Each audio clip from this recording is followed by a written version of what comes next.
Maybe talk a little bit about an example of a project when our open automation made huge changing for a particular production customer. Well, actually, yes, we drink our own champagne. So Fabrice Meunier, lead our end user business for the USA.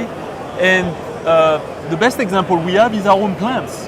We have a manufacturing location in Asia that is using EAE to run EcoStruxure Automation Expert, an open software-defined control platform. And with that, we are becoming more flexible and effective in what we do every day. So we use the technology in our own plants today. Got it. And from my understanding, you're also trying to create a template for other plants to be used externally without Correct. outside of Schneider Electric. So right? yeah, we have a lot of clients today that are leveraging the technology in the US, but also globally. And the beauty of this technology is open. It's not proprietary, so you can pull the code from one platform to the other, and you don't have to redo code. So engineering efficiencies are very, very, very real. And with that, customers are starting slowly to adopt the new technology because it's more effective for them to run their locations.